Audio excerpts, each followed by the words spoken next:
ఏదైనా జరిగింది సీన్, ఎందుకు అలా చేసావు, ఎందుకు అలా చేసావు, నువ్వు ఎందుకు ఇలా బిహేవ్ చేస్తున్నావు అనే పిచ్చి నుంచి బయటపడండి. ఇది చాలా చాలా ఇంపార్టెంట్. ఈ 41 రోజులు మీరు చేయాల్సిన సాధన ఏంటంటే నో ఎక్స్ప్లెనేషన్ మంత్.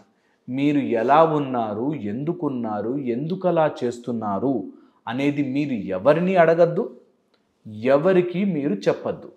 ఇది బాగా గుర్తుపెట్టుకుని ఈ రోజు నుంచి మా ఆయన ఎందుకు అలా ఉన్నాడు అండి, మా ఆయన ఎందుకు అలా చేస్తాడో అండి, నా బిజినెస్లో ఎందుకు ఇలా అవుతుందండి, నో ఎక్స్ప్లెనేషన్.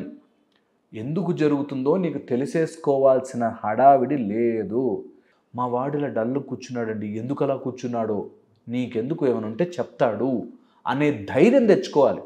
మెల్లగా అడిగి తెలుసుకోవడం పేరెంట్స్గా మీ బాధ్యత అయి ఉండొచ్చు, కానీ ముందు గివ్ స్పేస్. ఎవడి బ్రతుకు, ఎవడి లైఫ్లో, ఎవరి యూనివర్స్లో, ఈ మధ్య రీసెర్చ్లో తెలిసిందేంటంటే everyone has their own universe. వాళ్ళ తలలో ఒక మొత్తం ప్రపంచమే ఉంది. నా మొహము ఒక్కొక్కళ్ళకి ఒక్కొక్కలాగా కనిపిస్తుంది. నాకు కనిపించినట్టుగా నా మొహం మీకు కనిపించదు, మీకు కనిపించినట్టుగా నా మొహమే పక్కవాడికి కనిపించదు. వెరీ వెరీ ఇంపార్టెంట్ ఇది. ఎవడి లోకంలో వాడు బ్రతుకుతూ ఉంటాడు. ఇక నా జీవితంలో ఎవడు ఎందుకు ఎలా బిహేవ్ చేస్తున్నాడు, నాతో వాడు ఎందుకు అలా చేశాడు, నా కొడుకు నన్ను ఎందుకో ఇలా అన్నాడు, మా బిజినెస్లో నా పార్ట్నర్ ఎందుకు ఇట్లా, ఎవడిని ఎక్స్ప్లెనేషన్ అడగకు, ఎవరికి ఎక్స్ప్లెనేషన్ ఇవ్వకు. అర్థం చేసుకునేవాడు అర్థం చేసుకుంటాడు. ఎవడు ఎలా అన్నా అర్థం చేసుకొని నీకేంటి నష్టం? ప్రతిదానికి ఎక్స్ప్లెనేషన్ చేసి నేను ఎందుకు అలా ఉన్నానంటే, నేను ఎందుకు ఇలా ఉన్నానంటే, నేను ఎంత మంచివాడినంటే, నేనెంత చెడ్డవాడినంటే, ఈ టైప్లో ఎందుకు ఎక్స్ప్లెయిన్ చేస్తున్నావు? సో ఈ 41 రోజులు నో ఎక్స్ప్లెనేషన్ మంత్.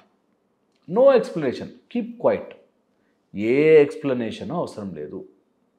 ఎప్పుడైతే నువ్వు ఎక్స్ప్లెయిన్ చేయడం స్టార్ట్ చేస్తావో నువ్వు వీక్ అయిపోతావు. ఇది గుర్తుపెట్టుకోండి బాగా. ఎప్పుడైతే వెన్ యూ ఎక్స్ప్లెయిన్, నువ్వు ఎందుకు ఇలా చేశావు అన్నది ఎక్స్ప్లెయిన్ చేస్తున్నావో నిన్ను అర్థం చేసుకునేవాళ్ళు లేరు. ఎప్పుడైతే ఎవడైనా నాకు ఎక్స్ప్లెయిన్ చేయాలని కోరుకుంటున్నావో నువ్వు వీక్ అయిపోయావు. వీక్ అయిపోయావు. ఇది గుర్తుపెట్టుకోవాలి.